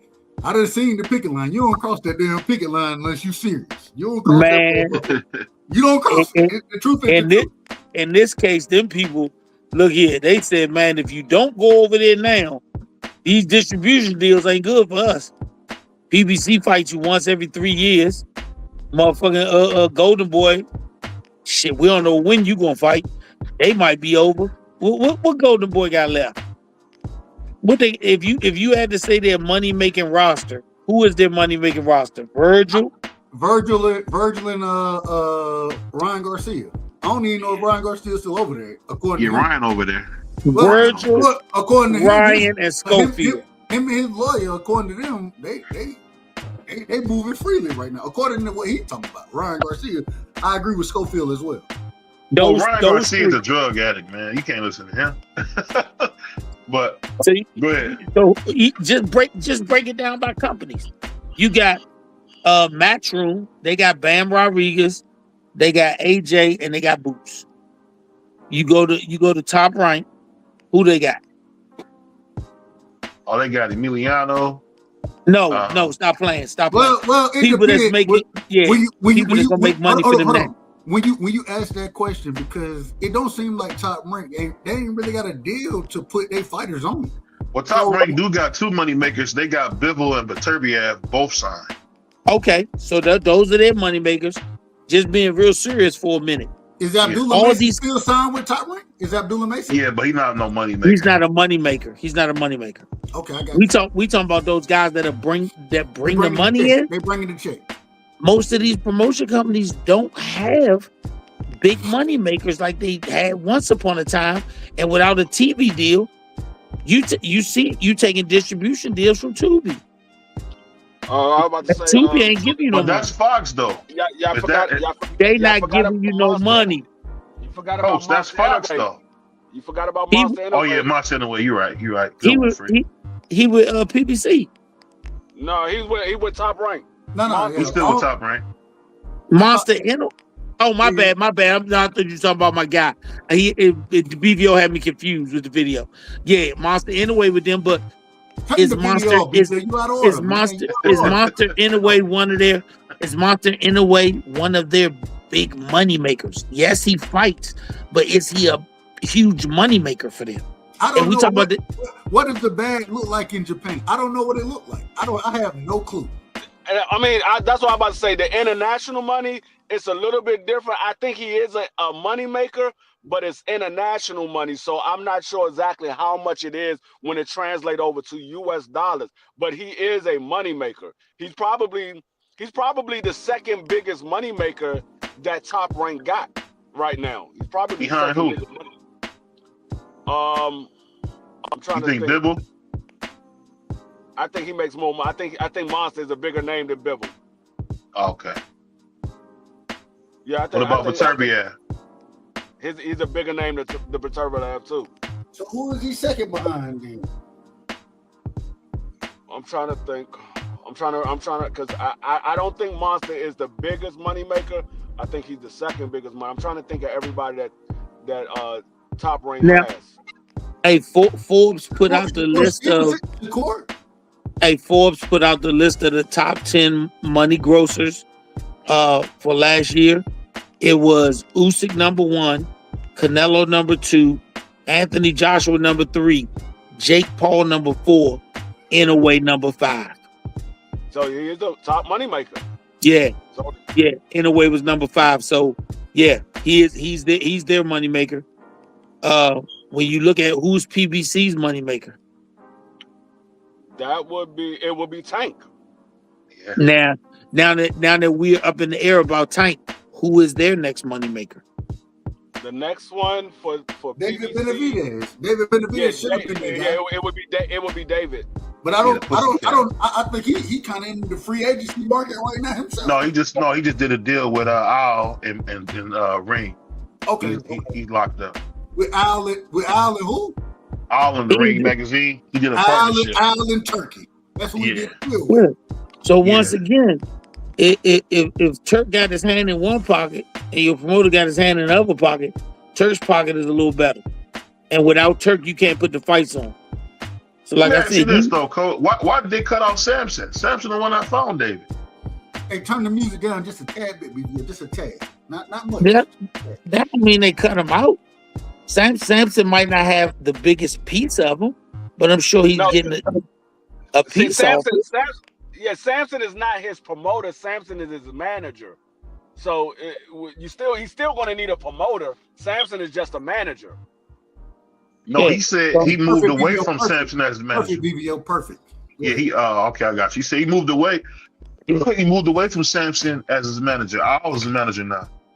Okay, well, I was his manager. I mean, no, I'm just saying. I'm saying that's pretty dirty to cut Samson out, and that's the dude that found you. Well, maybe Al got a better deal for him.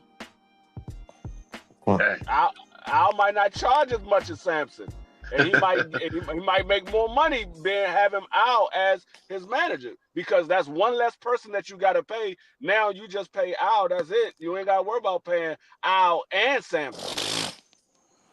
I think a lot of these fighters under this Zuffa matrix and this Zuffa model, the only person they gonna have is their manager. And why would you do any type of deal with somebody else who's going to ask another person for the money when you can go straight to them? Yeah, I mean, you make a good point, Cole. I'm just saying that's just cold, man. To think, but that's business. Let me leave it at that. That's business. Business ain't emotional, champ. Yeah, business ain't emotional. That's a fact. That's a fact. we the only people that make business emotional. Everybody else just lets it be business. Yeah, because even when he was talking about the deal, it didn't seem like Samson was too worried. I don't know who Samson got on his roster right now, but I wouldn't want the Mexican monster to leave my roster. That's what I would say. I mean, right now, the only person that I can think of that Samson got is David Morrell. I know he got other people, but that's the only one I can think of right now. Yeah. Does he have what's the Tower Inferno? Does he have Tower? Oh, he got Fundora. You right. Fundora. Good point. Good point, Skillet. I forgot all about that. He do got Fundora. That's a good dude to have. Did Fundora make any money, you think? I don't know, man. When the last time we seen Fundora fight? He's super inactive. Fundora fought, the last time he fought, he knocked out Tim Tszyu. But when was that? That was 2 years ago. That was last year. Last year? Yeah, that was last year. He talking about the rematch. Dub. You probably last year. I watched the rematch. He ain't been inactive. He got injured. Remember, the Keith Thurman fight got put off due to injury. Was it a hand injury? I think it was. I think he broke his hand. Had hand surgery. Yeah.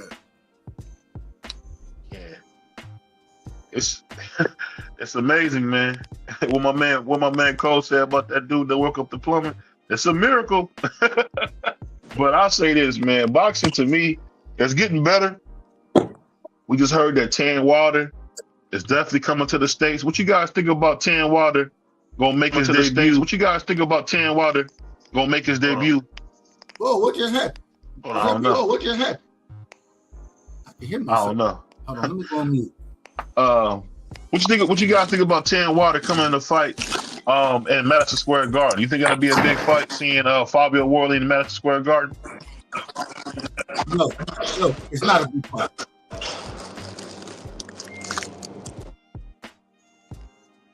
Say it again. No, it's not a big fight. Fabio Worley coming to Madison Square Garden, it ain't big at all. Fabio Worley is trash. This man is trash. Respectfully. I don't think that's a big one either, man. Yeah. Somebody, hey, BVO, is that you opening some pumpkins?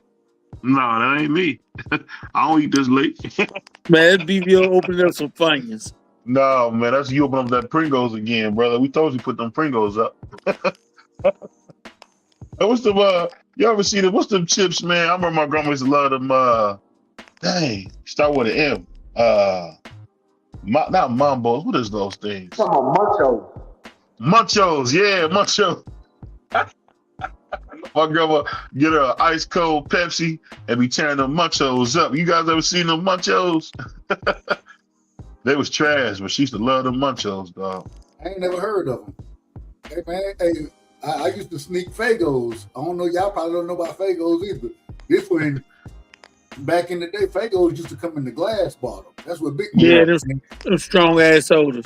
Hey, look, and she only bought two types. She bought the pineapple orange, right? And there was another one, and the peach. She bought the pineapple orange and the peach. And hey, I go down there, I'm thinking I'm slick at this time.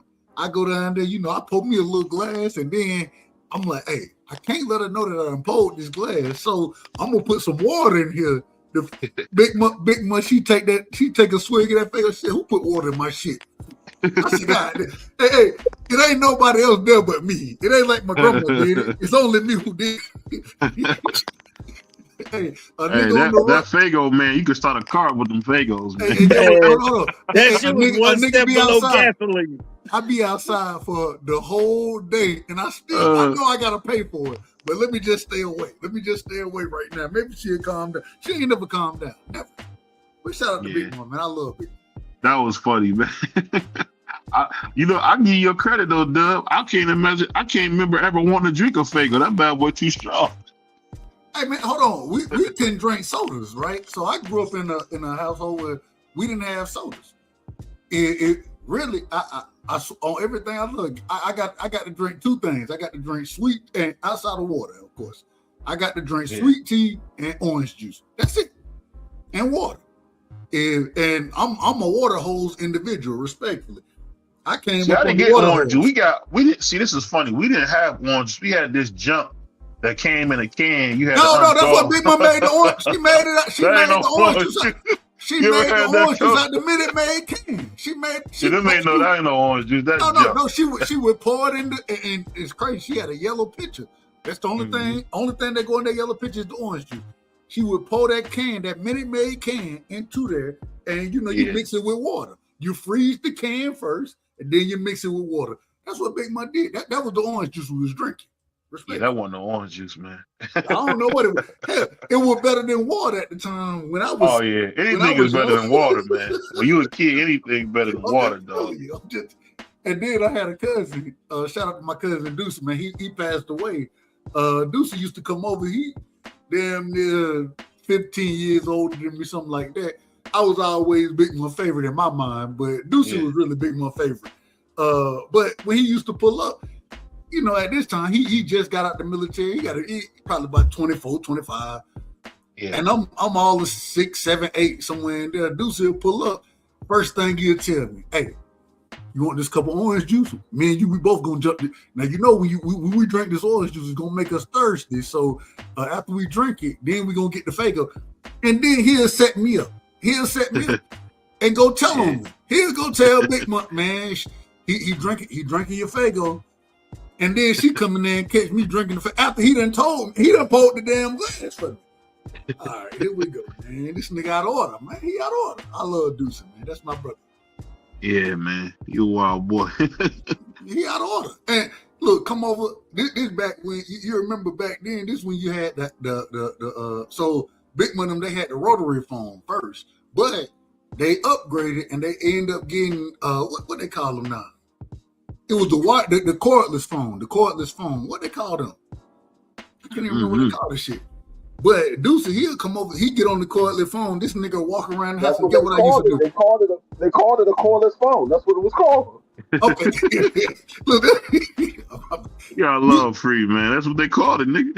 but man, Deuce, get over there. He walk around with the damn cordless. I follow his ass around, and next thing you know, I'm in trouble again. I don't know what I'm in trouble for. And next thing, I done find out Deuce, he done been out here doing some nonsense, and then blamed it on me again. Well, Shay was following me, and this what happened. And Big Mon believe him. I'm like, hold on, man, I ain't do nothing. All I'll say is this: I wasn't out on my grandma's phone for long. If my grandma get off work, man, she gonna put that stuff on so we can eat, and she on the phone with my Aunt Reed, man, for hours. They be on the phone all day, man. hey, then how you? Let me ask a question, BBO. I gotta ask you a question. When your grandma answered the phone, did she have a signature answer? So I'm gonna tell you, Big Mon, when she used to answer the phone, she say, "This is Matty Pearl Jones from Warner Robins." That's what she would tell you every time. I don't care who called her. That's how she answered the phone. This is Matty Pearl Jones from Warner Robins. I'm like, hold on, man, you gotta tell her what's going on. Well, my grandma answered the phone. She didn't answer. She answered the phone. Praise the Lord. Hey, you ever heard that? My girl get that phone. Praise the Lord. Praise the Lord. Praise the Lord. Like, you don't get your tail off that phone, girl. That's how, that Aunt Jajan answered the phone like this. Aunt Jajan answered the phone.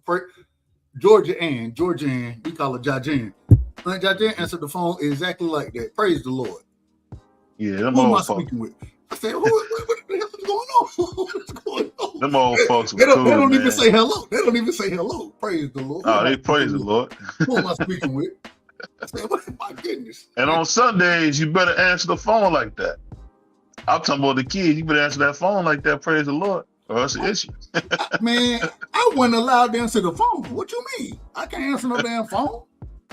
Oh, my favorite, and before we get out of here, my favorite has always been this.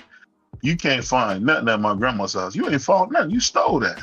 I'm like $20 somewhere. How you gonna find some money at my house, nigga? How you gonna find some money?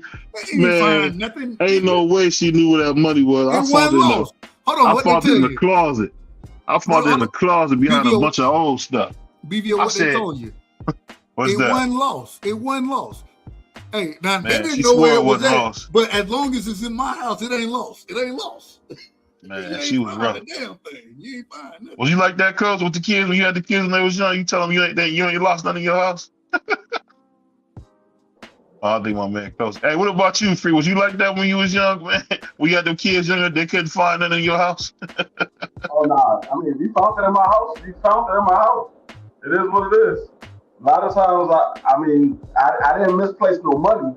If there was something else that I misplaced, then you found it. I'm like, damn, I was looking for it. I'm glad they found it.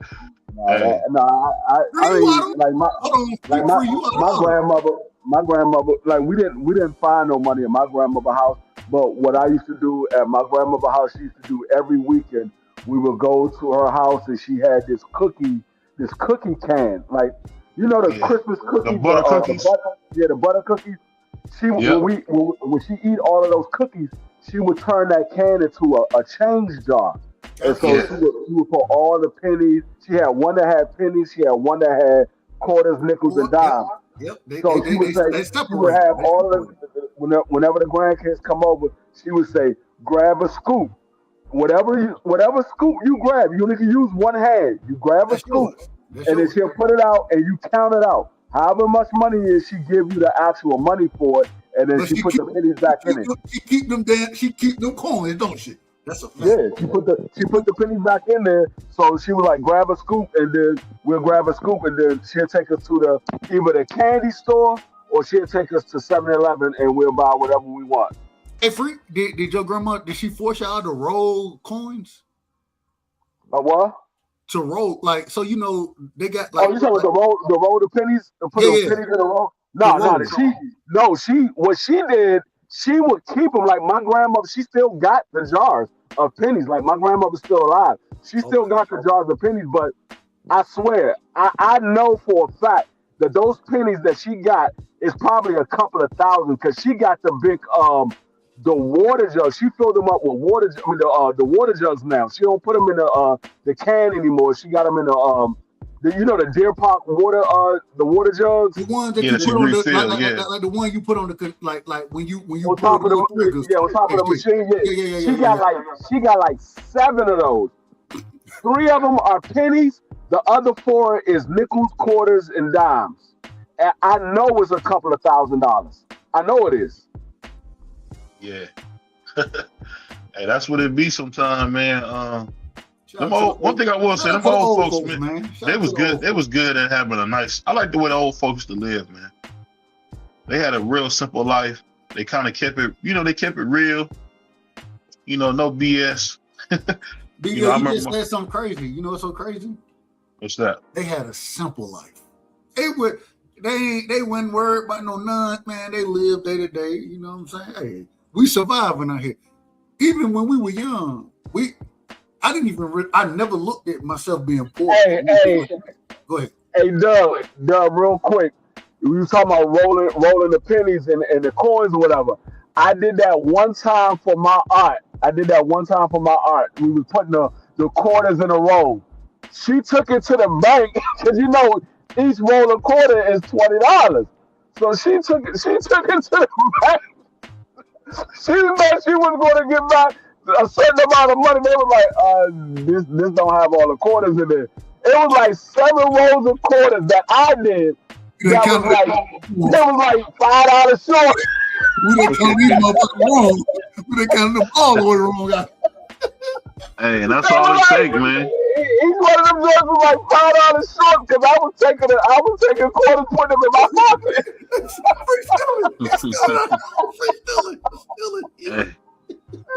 You see, what my grandma said? You do something like that, if you steal, you'll kill. What she said? She was like, give my money. I was like, what money? She said, I know you got a pocket full of change because they said these didn't have all the quarters in it. I went to my coat and gave it to her. I didn't think you was gonna miss. I thought they just took the roll. I didn't know they was gonna count them. I thought they just took the rolls and gave you money for it. They pouring them in the count machine. I was like, I think I probably was like 8 or 9 at the time. I probably like 8 or 9. Okay. You young. I didn't know they was going to count them. I thought they just took the rolls and gave you the money for it. They count all that, man. They count all that money. Hey, man, when you think about, at least for me, when I think about the late night, I can't believe how much I think about 98, 99. I remember getting ready for Y2K. And who would have thought that's 26 years later? Man, wow. Hey, hold on. Real quick. I gotta, this is a true story. I swear to God. So when Y2K happened, right? Mm-hmm. My mom and my stepdad, they're gonna go out. They this when they're young at this time, right? So my mom get my cousin, and Sean, she older than me. So Sean, she come over and she gonna babysit me or whatever. Mm-hmm. Man, true. So before they go out, right? My stepdad at the time, Nigga had them loafers on. He had them loafers on, respectfully. Yeah. I say that respectfully. Man, I had a book. I can't remember the name of the book no more. It was an Indian book, though. And this when I'm a kid, right? Man, I remember seeing some damn loafers or some, they were moccasins. They were some moccasins in that damn book. I said, man, that's what Lee got on right now. He got them damn moccasins on. To this day, every time I see Sean be like, hey, man, you remember you called them damn moccasins out? Man, that was exactly what that nigga had on. He had them damn moccasins on. I remember. I remember back in the day. I was just looking at some old pictures from back in the day. I don't know if Bernard is still on here, but back in the day, back in the day in DC, this is when EU, the go-go band EU came out. Well, they was already out, but they used to wear these fisherman caps, and they would have their names on the joint. But back in the day, I think it was probably like 88, 89, somewhere around there. Everybody in DC, either they had a fisherman cap or they had something, and it had go-go, whatever your name was. Like, everybody was wearing the joint. My joint was Go-Go D. My cousin's joint was Go-Go Joe. It was like, anywhere you go in DC, you would see a dude with a fisherman cap on, it would say Go-Go something. I was just looking at some pictures, and all of us had on this daggone hat, and we had our names on the joint. I was like, damn, that joint was back in the day. Back in the days. Hey man. BVO, let me ask you, do you know go-go music? Yeah. I don't know. Y'all so I hear two things that I don't understand, right? And maybe I consider it me being from the country. House music and go-go music. I don't know what none of that shit is. I have no clue. Go-go music is a DC is DC music. All go-go music is you got a set of drums, you got a set of rollatones, you got a set of congos, then you have the piano, you have the bass, the guitar, things like that. Different bands use different instruments, but the main instruments is drums, congos, rollatones, and a piano or organ, I should say. Those are the it's main, like jazz on steroids. Yeah, those are the main instruments, and then every once in a while you'll see a dude pull out a cowbell or something like that. But what's the difference between go-go and house music? Go-go is not house music is Baltimore is Baltimore type music, but it's different. They don't make their own music. Go-go, they make their own music. It's an actual band. House music is not a band. It's like a cover. Yeah, it's like a DJ or a rapper. It's not a band. Go-go, it's an actual band. So you have a drummer, you have a congo player, you have a rollatown player, a piano player, a singer, a rapper, and a dude that talks to the crowd. But go-go, what they would do is they would take the hottest song and they would put go-go music behind it and make it their own song. So you had a couple of songs that had go-go music in it, like what's her name? Beyonce did a song with go-go music in it. What's the other girl? Pretty Girls. I know you know Pretty Girls by Wale, don't you? Wale from DC. You ever heard that song Pretty Girls? Yeah. Hey, shout out to Wale. That's a go-go song. Wale, one of my favorite rappers. Yeah, whenever you hear them, like them, it's basically for like somebody not from DC. Whenever you hear, I can't think of what you call them, the drums that you beat on with your hands. That's congo. The congo. When you hear the congos and the rollatones, that's go-go music. Okay. That's what they add to it, But yeah. So that's the difference. But like I said, go-go, they would take one of the hottest songs out and they will put their own go-go beat to it and redo the song. So that's why the intro to my live stream, that's go-go music. It's Mumble Sauce. Mumble Sauce is the name of the group, and it's called Welcome to DC. That's the name of the group, Mumble Sauce, but it says Welcome to DC. But that's go-go music. And that's the reason why I could put it on my live stream, because go-go music is not copyrighted. You can't copyright go-go music because it's not actual. It's not something that they put out themselves. They're not the only one that put it out. Like, you might have one song and 3 different go-go bands would do the same exact song, but they would put their own spin on it. That's They why all it's not do it different. copyright. They all do it different. Yeah. Amazing. Okay. All right. I ain't know that. Good music, man. Y'all teaching me. I gotta get up early, man. We'll be back tomorrow, man. Make sure y'all check us out. We're gonna be talking about TL. We're gonna be talking about Shakur. We finally getting the fight of the century this weekend. And we out of here, y'all. Peace. Peace. Peace.